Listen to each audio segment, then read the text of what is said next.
As usual, our fake sponsor is Sperry. Sperry is seafaring clothing, accessories, and shoes that are essential accompaniments for your adventurous lifestyle. Please visit www.sperry.com to get some sailing-related stuff, cuz... Hey everybody, welcome to Splain Yourself, the podcast that gives regular people a chance to explain their actions or beliefs. I'm Captain Sarah, back in the Admiral's seat this week. Shout out to Josh Newer, our guest host from last week, for helping Michael hold down the fort. And I'm Michael, the silliest of geese. You are the silliest of geese. It's true. Our guest today is the fabulous Xanna Spearman, known to her friends and loved ones as Xanna, and she is here to enlighten all of us on the intricacies and practical applications of feminism. Dun, dun, dun. Great topic. Welcome, Xanna. Hi. Thanks for having me, guys. I'm really excited to be here. Yes, thank you for being here. So, feminism is an endlessly complicated and interesting... it's two things, sort of concept and then a way of life, practical application. Yeah. But to begin a discussion about this, we have to begin at the beginning, I think. So the first two questions are, how do you define feminism, and how do you get to this point? What makes you a feminist? Great questions. It's interesting that we start by defining the term, because I feel like so often what happens is a lot of people start discussions about feminism in the middle without defining the term, and then you have to work backwards. So I'm really glad that we're doing this. But for me, feminism is just an admitting that that life and experiences of being a person are different for males and females, and that there are situations where there is a difference between power for men and women. So I don't have any specific realm in mind when I say that there's sometimes a power imbalance. But there's, hundreds and hundreds of years of data to back up that. So it's pretty simple. And you would call that an unfair imbalance of power. Like the goal is to bring everybody to an equal level of power. To an equal level of power, just equal access to opportunities and rights and things like that. Definitely. When you use the word rights, though, it gets kind of messy because people are like, well, women do have equal rights. And like, okay, yes, fair. On paper. Yeah, I get it. Yeah. So. And how did you get to this point? Can you give us an example of something, how you were raised, for example, of how you became a feminist? How I became a feminist. Something that crystallized this in you, maybe? Well, it's interesting. Sarah and I have sort of talked about this before, but I think she and I were raised very similarly around the topic of feminism, which was, it's bad.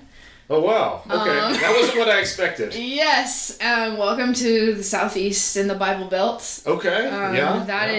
I remember my first memory of asking what a feminist was. It was like, well, they're just like crazy women who set bras on fire. And I was like, why did they set bras on fire? I don't understand. Who told you this? My parents. And was this, what, in the 30s? No, that's what's so strange about it. It's like my parents are well-educated and kind and intelligent human beings, but that was especially the church that I grew up in, that, women were not allowed to be in charge of the children's ministry at the church that I grew up in. Like, even though women taught all the classes, did all the curriculum, a man had to be in charge. Interesting. And so that was very much the climate for me. I think there was a stigma with feminism where it wasn't just women that saw the inequality and wanted it to be better. It was like the picture that you got of a feminist in your head was, the picket militant, signs, probably militant, lesbian, man-hater. Right, yeah. Right, kind of. And I think that some of that is residual from, like, the 70s and 80s. Right. Like the free love and hippies and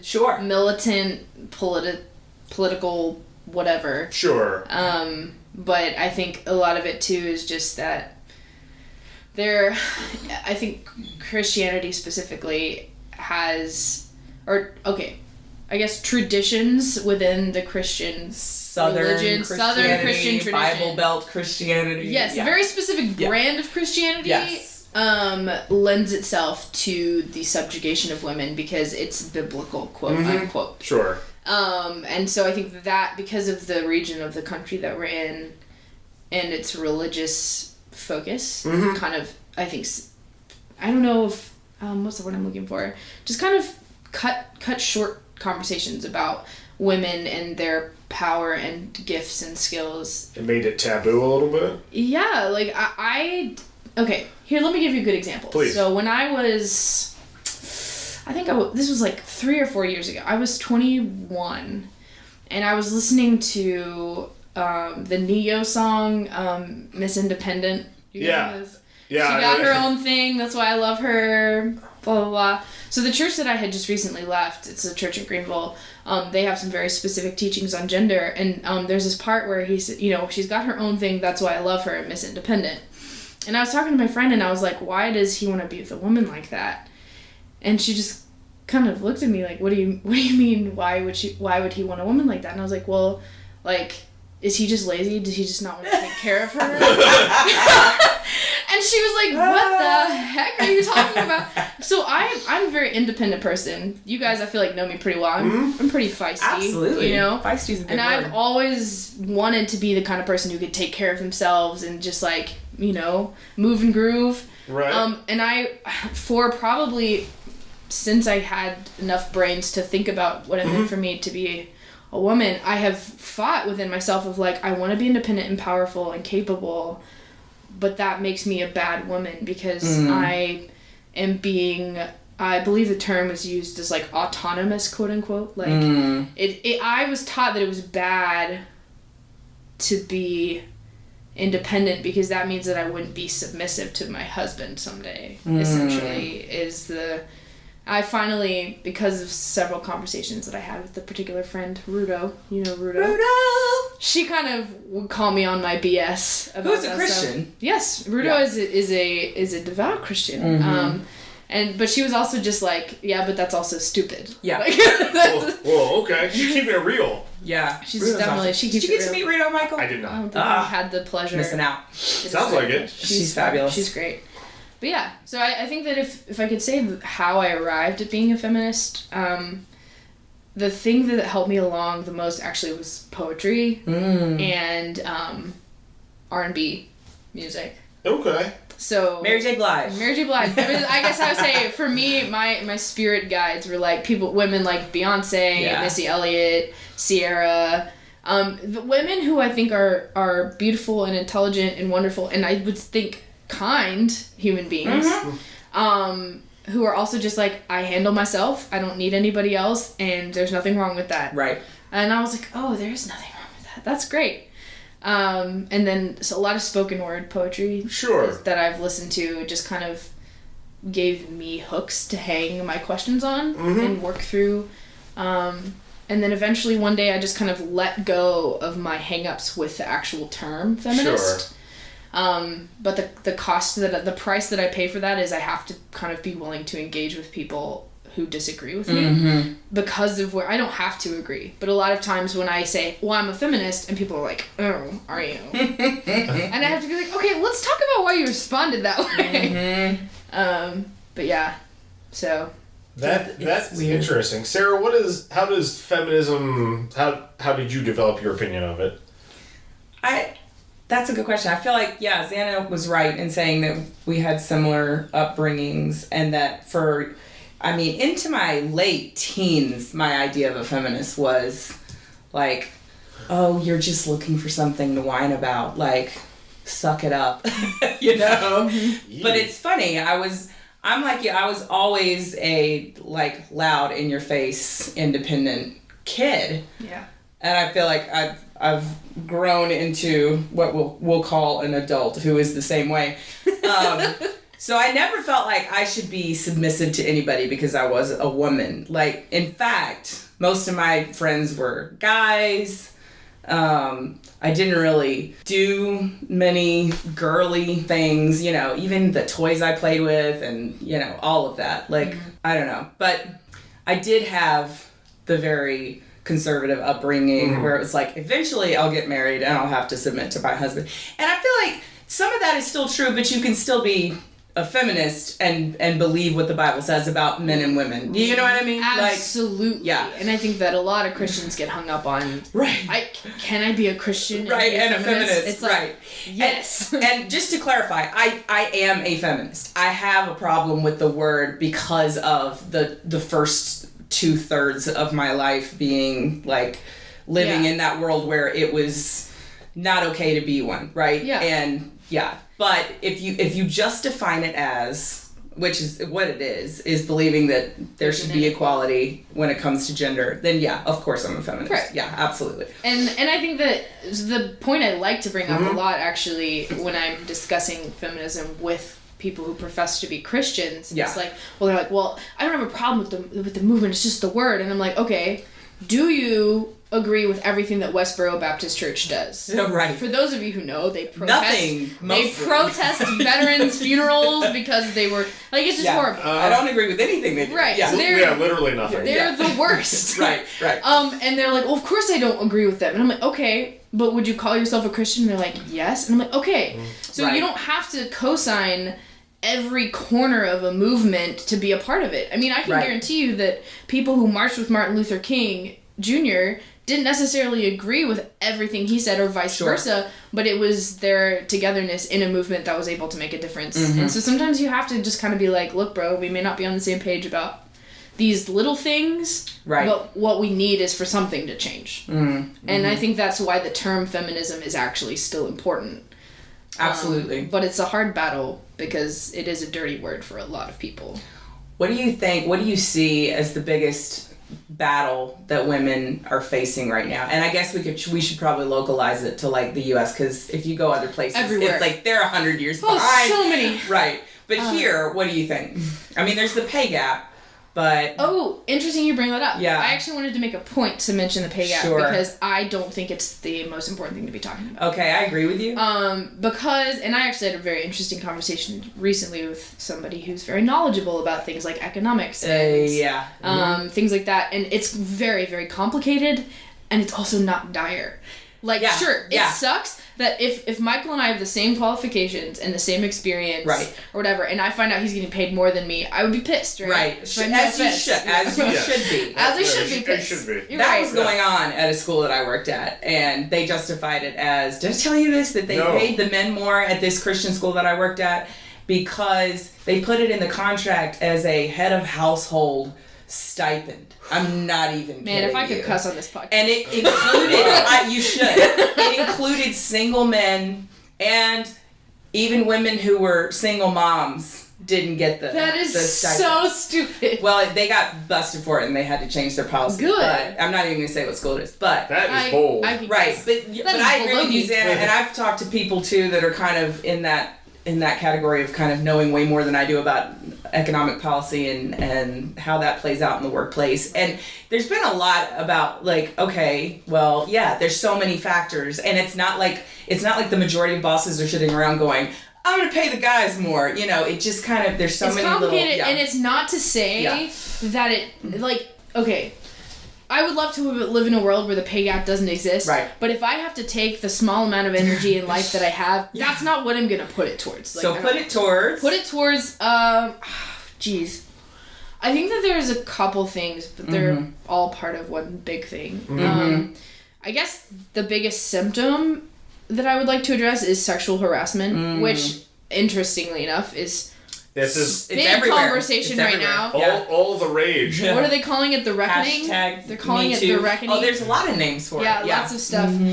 Which I am really pleased about, and people are getting kind of tired of hearing about it or saying, you know, well, we shouldn't crucify these people for, you know, they shouldn't face consequences until the claims have been confirmed and different things like that. And all of those, I hear all of those things and I say, I hear you, but isn't it kind of astounding that, like, most women have experienced some type of sexual assault or violence? Not even violence necessarily, but, like... It's like harassment. I mean...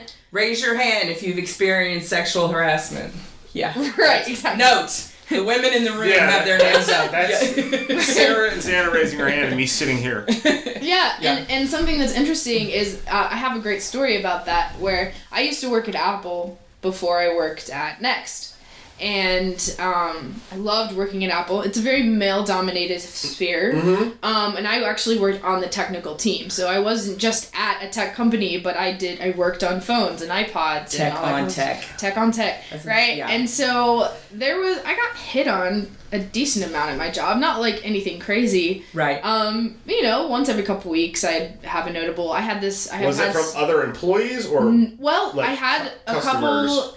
There was a couple instances with one particular employee that there were some situations where he made me feel really uncomfortable. Sure. And I had to just kind of be like, knock it off. Shut it down. If you can hang out with me outside of work and that's different, but like we're at work right now and I don't want you to be telling me how good my butt looks in these jeans. Like, I'm trying to do my job. That's harassment. Right, exactly. And so that was kind of garbage. And there was another time where one of the managers, I asked a question I thought that was a good question, and he was very like patronizing and condescending, and I would just want to be like, if I was a man, would you talk to me that, you know? Yeah. But those instances were so rare. My work, in terms of my team at Apple, it was a fantastic experience for me. It's good. But I got hit on by customers, like a decent amount, and there was a couple times where I had Spanish-speaking customers, and I was one of the only Spanish speakers on at the Genius Bar, and I had a guy like telling me, I like your body, and blah, blah, blah, blah. And it was in Spanish, so he knew no one else could understand. And so he felt emboldened to say those things. And I felt really uncomfortable. Sure. Yeah. As you should. So we went out for cigars one night after work, me and a bunch of the guys, and we were just, smoking our stogies and chatting. And I was like, so guys, like, how often do you guys get hit on at work? And one of the guys has worked there probably like 5 years. And he's like, had to think about it. And he's like, there was this one time where this old lady, like, told me I was cute. Old lady. And I was like, I don't even think that constitutes being hit on. It doesn't count. And I was like, hang on. So you're telling me that you've worked here for 5 years and you've only been hit on, quote unquote, once time? Yeah. And that was the same thing for every guy there for the most part. And I've been thinking, I was like, I've been hit on like 5 times this month. Yeah. Like, there were men that were like super grumpy and condescending with me, and they would be like fighting me on, I want you to do this for me, and I was like, well, I can't do that. And there were a lot of situations where they would ask me to like quote like double check with the guys in the back, like go to the change room and you're not the decider. Whatever. You couldn't be. Right. Yeah. So what I would do is I would just pretend. I would go to the back. I would walk back to the back of house for about 30 seconds. Yeah. Stand there and walk back out. Because they're going to tell me the same thing. Right. And so my male coworkers were like, no, Suze, you need to stand up to them. And like, you know what's right. And blah, blah, blah. And I was like, it's way more work. Like, I could just pretend I'm asking a man and then they'll leave me alone. Yeah. And it was just things like that they just didn't understand. Not part and those of their are world. Like tiny, like, sure. At the long run, those are pretty insignificant things. But those are just not things that even occurred to those guys. For the most part. Yeah. It's just interesting, complicated things like that. But I was sexually harassed at my first job when I was 16 by a manager. Yuck. Yeah, he was 30 and married, and he touched me inappropriately, and he said things that were really inappropriate. He insinuated things about my sister who also worked there, and I wanted to like beat the living crap out of him. And I told my boss, I told the manager of the restaurant where I was working, and it was a female. And so I figured, I was like, good, like this will be dealt with or whatever. Solidarity. And he just got a slap on the wrist. Yeah. Was my manager again a week or two later and was really mean to me. And he was treating a lot of the other young female employees that way. And I didn't even realize until about a year or two ago that was sexual harassment.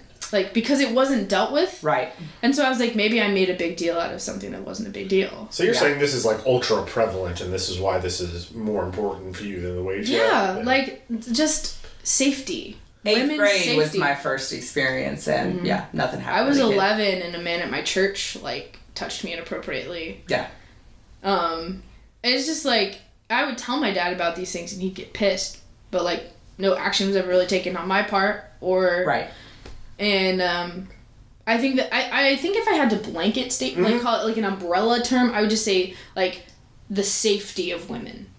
And not just in the work environment, but just like, I don't want to have to be nervous like walking to my car in a parking lot or running or all, you know, and like the fear of being attacked is something I have to always be thinking about when I'm out, especially at night. Mm-hmm. And Greenville is a pretty safe little town. You know what I'm saying? Yeah. Like, but there have been instances of assault, and there definitely have been hollered at, etc.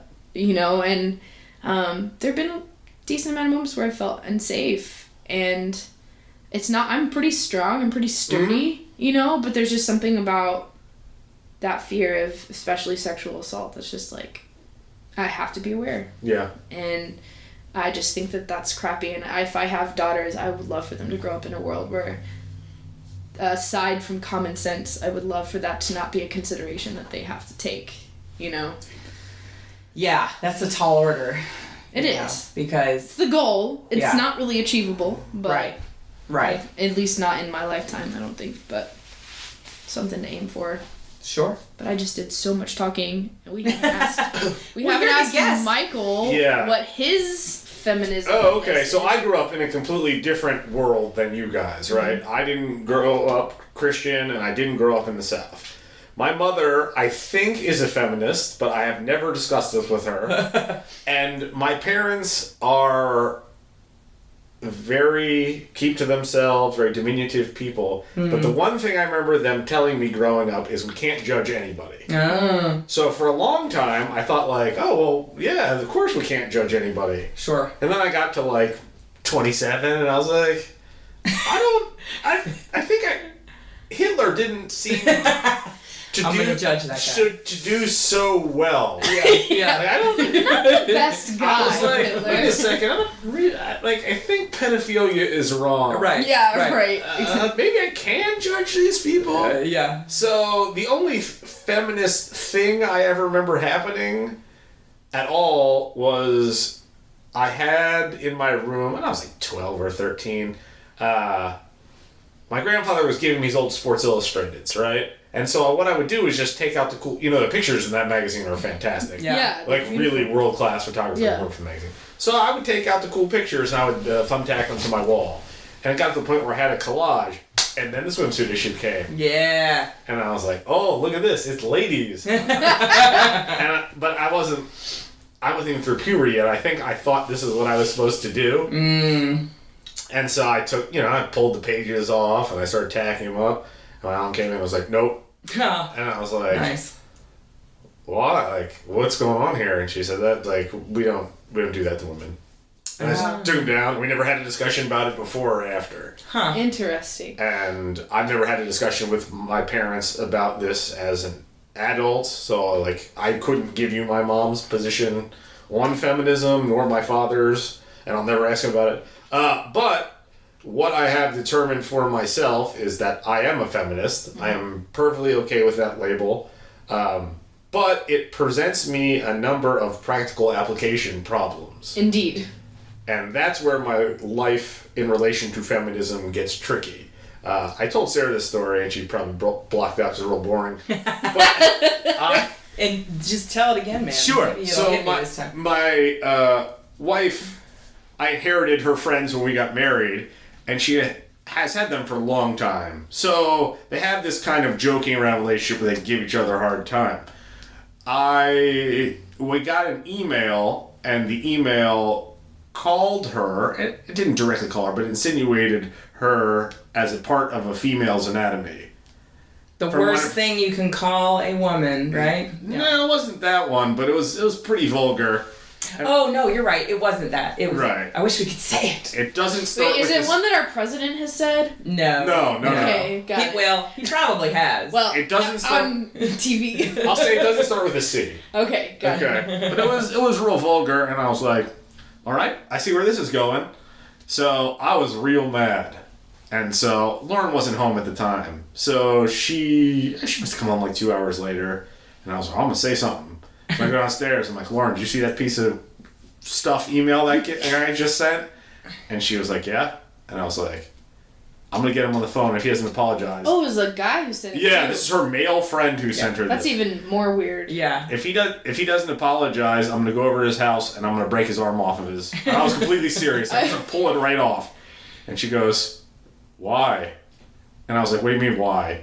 And he goes, "Did you see what he wrote?" She goes, "Yeah." And I went, And it hadn't phased her at all. right. Yeah. Like, if I had never brought this up to her, we wouldn't have ever had a discussion. I was like, he can't say that to you. And she goes, I don't care. And then I was like, wait a minute, you're not mad? She said, no, what are we doing here? Like, right. What are you so mad for? And then I didn't know what to do. Like, I was stumped. Right. So these are the kind of problems that I run into, is that I want to be a feminist, but at the same time, I can't be angry for things that other people aren't angry about. Mm-hmm. Absolutely. Yeah. So that is always those kind of things are weird to me. And then there's always this difficult balance in Lauren expects me to be the leader of the house, but at the same time I don't there's a fine line between being the leader of the house and then being a patriarch. Yeah.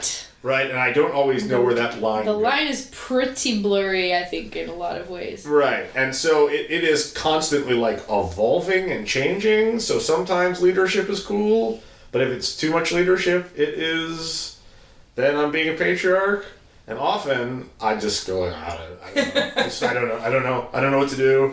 I give up. I sometimes just take a guess and go like horribly wrong. Yeah. Like, So well, this is how I like experience it. So this is sort of my thing on feminism. Mm-hmm. But the thing I've resolved is, because there is nothing hard and fast going on here that I can figure out, like there's no math formula, is I'll just do my best. Right. That's good. That's a good approach, I think. And when it goes wrong, because it's not if. When. I'll just apologize and try and learn. Well, and this is what you have to keep in mind, I think, is that women get it wrong too. Mm-hmm. And we can't just assume that in all of our discussions about feminism that we have to default to whatever the women are saying. You know what I mean? Like, Yeah, there are people who I very much disagree with. well, even ourselves, like even if I'm having a discussion with Jerry, my husband, about our roles in our marriage, one day I could be very level-headed about it. Actually, 1 minute I could be very level-headed about it, and we're doing a good job of communicating our wants and needs to each other, and we figured out, okay, these are the roles. But then, if I don't get my way, I can very easily pull the card, You're not the boss of me. Yeah, either or. Like, I can pull the card that, like, I'm independent and I'll do whatever I want, thank you very much. And I can also pull the card like, you can't tell me what to do. Right. Oh wait, that's the same card. What did I really say? Oh no, the other card I can take leadership. You have to be responsible for this because you're the guy, right? So it's I think women have the awesome responsibility of approaching all of our conversations, especially with men, about feminism with a lot of patience and wisdom, and making sure that we know our own biases and our own kind of tendencies. Right, and the default mode, I think, a lot of times is to want to use any card you can play to just get your way. Right. Yeah. Well, and I think that is something interesting to point to, sort of what you're touching at this idea, where one of the complicated things about talking about feminism is that people think equality and sameness are the same thing. Yes. Yeah. And I think that is where, and I'm not married now, I do have a boyfriend, but I have seen this a lot in my friends' relationships who are married, and just like, it's always a push and pull, and not necessarily a power struggle, but there's tensions that need to be overcome and addressed and communicated about, and that some of those things are related to gender, and some of them aren't, and it just depends on the relationship. Yes. And I think that it would be very easy. I guess a good example is like, I do whatever I want, right? Like I am independent, I'm autonomous, and I pay my own bills. I work hard, and I love being a grown-up, and all those things. Right. However, if my boyfriend comes to me and says, hey babe, like, this is something that I need from you, like, because I love him, I should and would hope that I would make the decision to do the thing that he needs, even if it looks like it's, quote, taking away my independence. Or, I guess a good example would be like, wow, I'm blanking at the moment, but And to me, that is doing what you want. Right. Because you have made that choice. Yeah. Exactly. And so... If you are meeting whatever need that is, you have decided to do that of your own free will. So my idea is that if you are in that situation, if you are to voluntarily meet his needs, then you have made that decision. Right. When you are not independent is when you are demanded or forced into doing something that you do. Which, as we were just saying, the demands don't usually go over very well with Susanna. I can't imagine they do. Who do they go over really well for? I don't know, some people, I guess. I just, Yeah. my thing is just like, if you ask me to do something, Sure. I'm probably going to do it. Sure. If you tell me to Yeah. do something, I'll be like, Unless we're in some sort of Unless weird you're my role-playing boss. situation, right? Yeah. Or bank robbery. Right, That's true. exactly. I will probably do that. Sure. But yeah, so it's just very interesting, because when you get into like relationships, specifically romantic ones, like I guess the interesting thing about that is like my boyfriend and I talk a lot about feminism. Yeah, sure. Feminism. Because he doesn't really know a whole lot about it, and so I've kind of been like, well, this is important to me, and so can we talk about it? And Yeah. like, he's very good at listening and loves to talk about those things. I would consider him to be pretty woke. Good. But, you know, I don't feel like my feminism requires me to be kind of like an No. to him. You know, like it doesn't mean that I Right. have to be, because a lot of times people think feminists hate men. Which is not the case. I happen to love men and think Right. men are the great. bee's knees. I you know? hate men. For the record, yeah. I hate them. There are a lot of men, specific men, that I dislike. And there's a lot of things about masculinity, segue, Right. Yes, that was that are very interesting to navigate per toxic masculinity. Right. There's that problem, and then there are ideas about masculinity, which are social constructions that are formed out of nothing. And they're harmful. They're harmful, and then the other thing is just that many of them are real dopey, which is not harmful. It just gets on my nerve. Like you're so dopey that all you can do is mumble and that kind of foolishness. Neanderthalish. Yeah. Or maybe you're just so low energy, you know, like you're just kind of a lump. A ball of lethargy. Yeah. Which Yeah. is not really harmful. You just are Annoying. You're Yeah, annoying. totally. Yeah. But I love talking, I don't love talking about it, but I think toxic masculinity is a very interesting thing to talk about, because if feminism, the feminist movement is being successful, I feel that there will be improvements in what it means to be a man and masculine identity that will be very freeing as well. Yes. Thoughts? Do we need to define the term? I'm thinking. And we did do, I don't remember what episode that was, 3 or 4. We spent a whole time talking about Oh, manliness. what it meant to be a man. We did. One of our Yes. episodes is about Oh, yeah, manliness. Ken, Yeah, right? Yes. it was Ken. And so manly.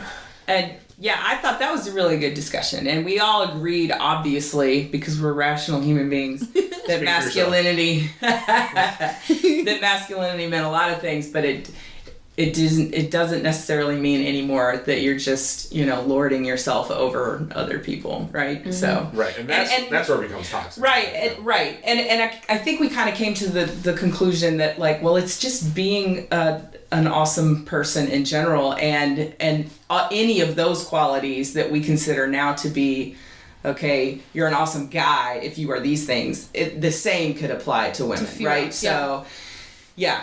And I'm just thinking about toxic masculinity. I mean, I can assume what that means. Is there another side to that coin? I don't want to do the thing where we're like, feminists are awesome, and there's a bunch of guys that suck. Yeah, No, exactly. No, and actually, the thing that I think, when I refer to toxic masculinity, I think that in my life specifically, the season that I'm in, and dating and meeting a lot of early 20s guys who are just interesting. Bless their hearts, right? Bless their hearts. To Now I'm use the being an Southern- ageist, but yeah, I'm with you. Yeah. So, when I think of the ways that toxic masculinity plays out a lot in guys my age, 23, 24 specifically, it comes down to how they deal with emotions. Yeah. So, one of the ways that I think women have been oppressed in is the vilification of being, quote, emotional. Right? So in the early 1900s, women were checked into mental institutions for, quote, hysteria. Right. Right? That could be anything from, like, menstrual symptoms to, there's this great book called Girl Becoming. It's a non-fiction, or it's like a novel, but about a woman who was put in a mental institution because she didn't know what she wanted to do with her life and didn't want to get married. Right. And she was checked into a mental hospital, and they treated them horribly. Sure. So there's this sense of, like, weakness that's associated with, like, being sad or being, quote, emotional. There's this assumed vulnerability and weakness. Right. But anger is an emotion, which is typically associated with men, more so than things like sadness or whatever. And that emotion's okay because it's a strong emotion. Right. That's what people say. My muscles are flexing. Yeah, like, I have veins popping out of my head, so I'm not weak. Like, you know, and so what ends up happening is you end up with generations of young men, specifically, who are emotionally constipated. Yeah. No, that's a great phrase. Yeah. That's what they are. That's exactly what they're emotionally constipated. I'm going to write that down. Who have their bros who are also emotionally constipated and who don't know how to have conversations about how they're feeling.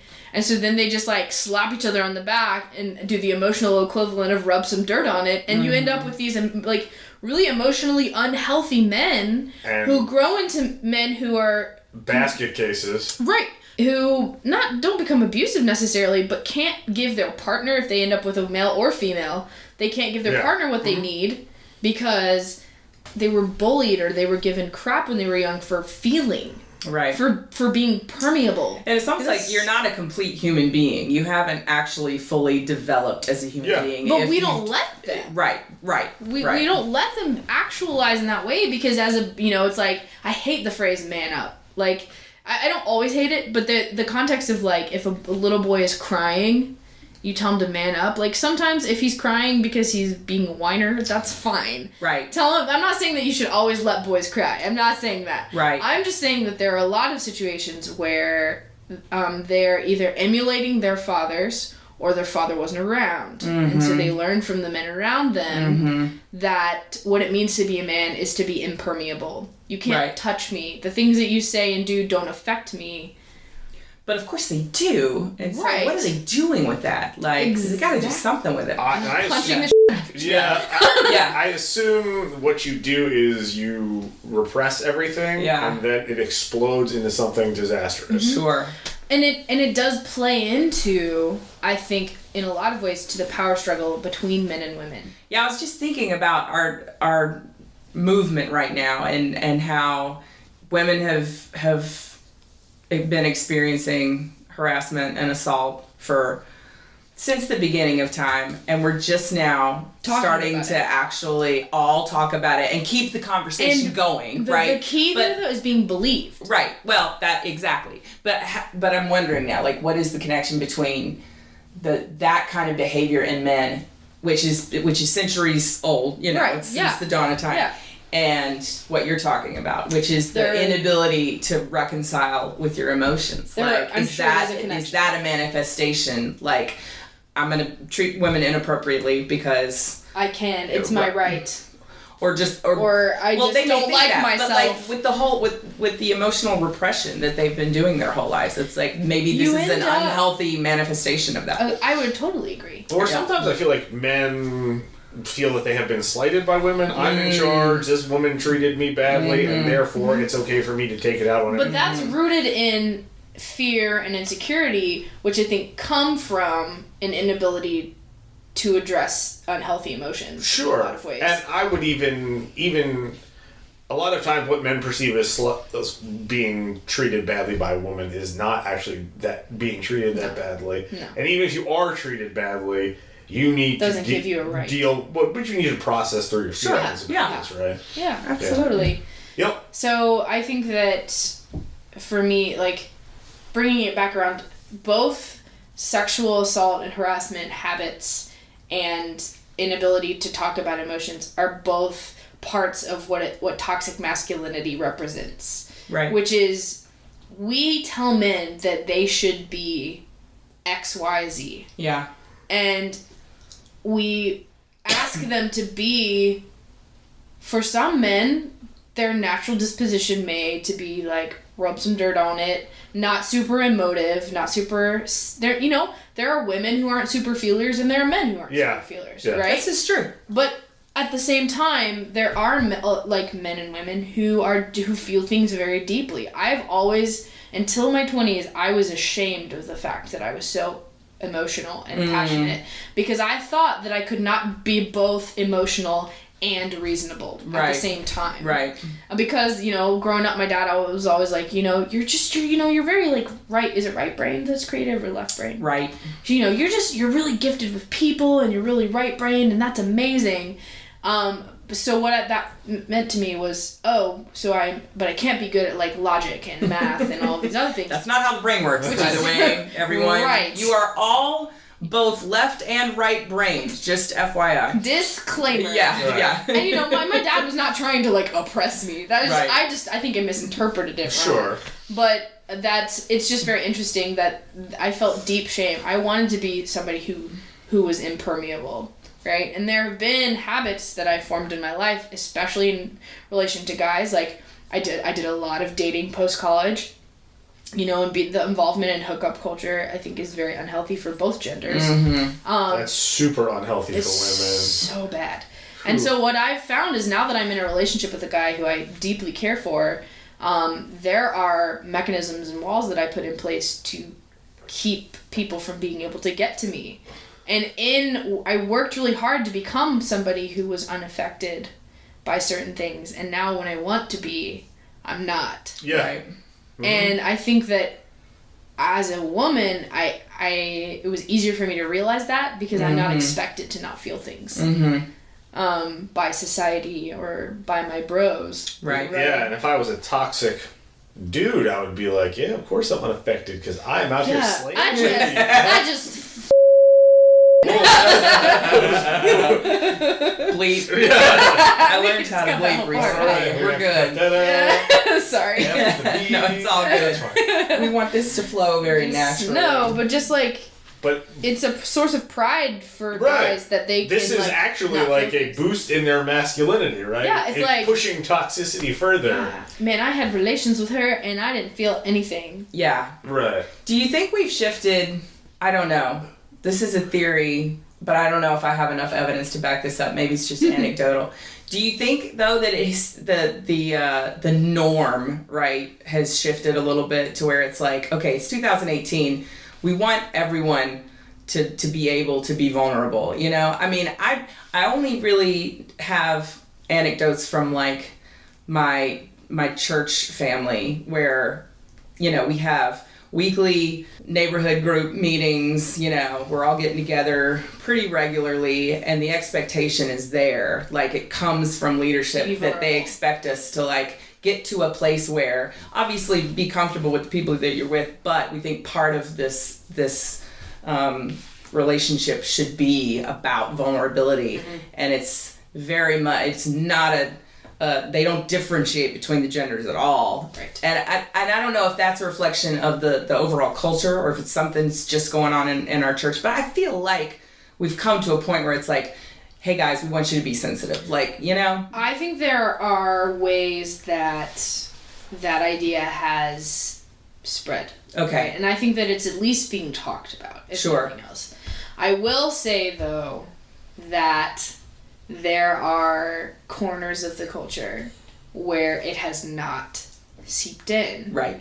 And a conversation I was having with my boyfriend the other day was just like, I said, specifically with men, but I think affects women, like, if you have a father who's supposed to be your role model as a man, who is mean to you or who is absent, you will spend the rest of your life trying to not be them. Right.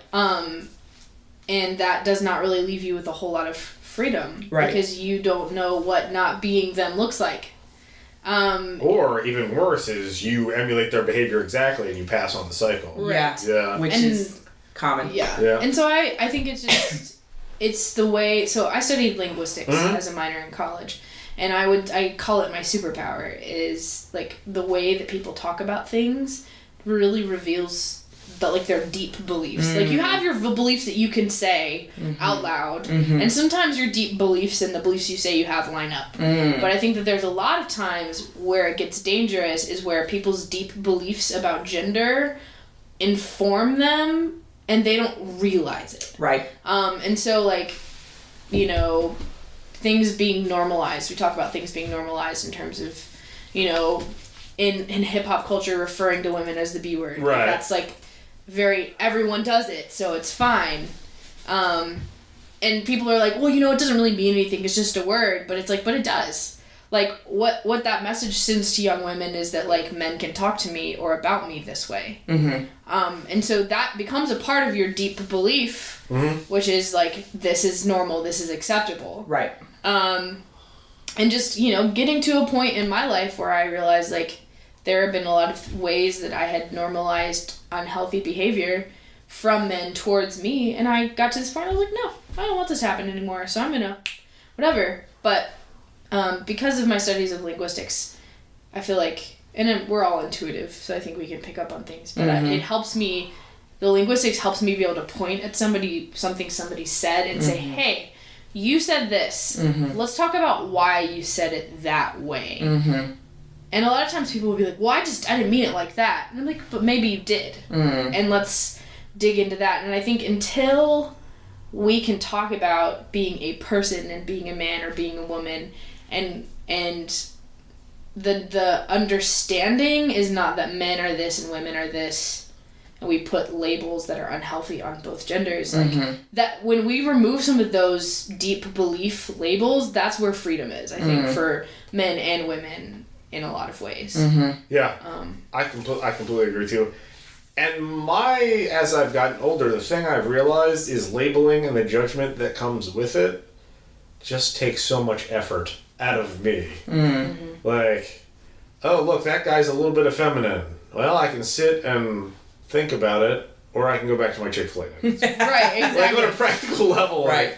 like, what in the world, why somebody passed me the Polynesian sauce? Like, what does it matter to anything? I don't know this guy, I don't know anything about him, I'll never see him again. Sure. It's just like so much effort, and then often people will get upset if they ascribe a certain role to somebody and they don't follow it. And then they're wasting a lot of, like, I don't know, that emotional energy is a real word. But who are you to decide? Like, yeah. Well, don't you have anything else for the emotional energy? Right, right, exactly. That's always my sort of problem with it. And, you know, as a woman looking at men in that way in my past, where it's like, oh, this guy's a total pansy, you know, like, I've definitely had the man up thought. Right. But I feel like it's okay. I can embrace the fact that I'm attracted to a certain type of guy and not care if there are other types of men out there. Really, we ought to have as many kinds of everyone as we can. Possible. Right, yeah. The more diversity, the better. And that's the thing, too, where I get so frustrated because as emotional as I am, I also don't like it when things don't make sense. Right. And one of the things that doesn't make sense... Both halves your brain work at the same time? What? No, never. No, one shot. I actually have learned to fire both sides of my brain at the same time. Because I am a genius. Impossible. But one of the interesting things is, oh crap, lost my train of thought. Oh no, it went away. Do you want me to start cursing so we can remember to cut this out? You talked about wanting things to make sense? Oh, I don't like it when things don't make sense, and people get so caught up in, like, screaming matches about nitpicky things, or, like, a good example I like to use is, like, with the transgender, we don't have to get into that whole thing right now. That's like, a whole other podcast. That's a whole other podcast. Yes. But the example I want to give is, like, if somebody identifies as was born a male and identifies as a female. Yeah. Right? Yeah. Regardless of my feelings on transgenderness. Right. If somebody says, well, I was born Sam, but now I want you to call me Sally, I'm just going to call him Sally. Yeah. If my given name is Susanna, and I introduce myself to people as, like, Christy. Right. You're not going to be like, no, because your name is Susanna, and we're going to argue about it. Right. It's like... Too much emotional... Who cares? Who cares? Right, exactly. Too much emotional energy. Too much work. I can't. I don't No, I'm totally with you. And I'm willing to... You know about my people-pleasing thing. Like... There are a lot of feelings and thoughts I have about transgender identity, and in a hot second, if you ask me to call you something else, I will. And if you want to use the other bathroom, I'm like, yeah, I don't care. Use it. Doesn't matter. You're a human being with the same rights as everyone else. And if you're telling me this is what you need, then we will try to make it happen. Absolutely. Right. Yeah, I totally agree with you. This is a good way to frame it. Basically, any controversial discussion. Exactly. Like, there's a very rational way that we can approach this. Instead of fighting about what things are and are not, can we just leave people the heck alone? Yeah, right. Like, if we just minded our own business, wow. Yeah. No, but it is important to have these conversations and to bring others into the conversation who, what would you say is the most damaging attitude about feminism right now? It's probably the one that I have, which is like, ew, feminism, but I'm kind of a feminist. Right. I mean, I wouldn't say yours is the most damaging. I would say that you may have some work to do within yourself. I admit that. But the thing is, Sarah, I had to fight that too. Like I was a feminist long before I called myself one. And then just one day I was like, oh yeah, I'm a feminist. Right. I think that from my few somewhat negative interactions with people around feminism, they have been with women who say that feminism is damaging to women. And it pisses me off. Because I had a interaction where a woman was like, well, I'm a woman and I have a daughter and I think that feminism is damaging and blah, blah, blah, blah. And then I just immediately thought about her poor daughter and I was like, oh no. Like, yeah, what does this mean for what is this going to mean for her? And what does this mean for... And this is a woman who I really respect. I grew up with and looking up to her and all these things. And there's a lot of ways where I feel like you are afraid of the term. And you feel that you're comfortable with your, quote, role as a woman in your marriage, in your church, in your life. And that's great. But you don't understand what it is. Right. And I think that's why I sent you the video. We could probably, I'd recommend it to anyone. We Should All Be Feminist by Chimamanda Ngozi Adichie. This is on YouTube. Yes, on YouTube. TED Talk. You can just look up 30 minutes. We Should All Be Feminists. We Should All Be Feminists. It's also a book. Okay. She made it into like a little booklet form. It's great. And it's a great introduction to what feminism is. And I would say that, I guess, to kind of wrap up in my intellectual thoughts about feminism, like there's several waves of feminism, right? So you have first wave feminism, which is the women's suffrage movement, women should have the right to vote, etc. Second wave feminism was fighting for the legal rights of women, but also for what they're called de facto inequalities, which are basically like non-legal, like things that are inequalities socially, but not necessarily in the law. Gotcha. And there are waves of the first waves of feminism. Most of the feminist movement up to this point has been dominated by white women, and there were aspects of it that were extremely problematic. One of the leaders of second wave feminism, her name escapes me at the moment. She founded Planned Parenthood. Is that Gloria Steinem? Is that her name? No. I have her name somewhere, but we'll figure it out. But she was one of the founders of Planned Parenthood, but wanted there to be more Planned Parenthood clinics in black neighborhoods because she was also a eugenicist, so she believed in the purification. I read about that. Right, so like this doesn't do Planned Parenthood any favors among the conservatives. None at all. None.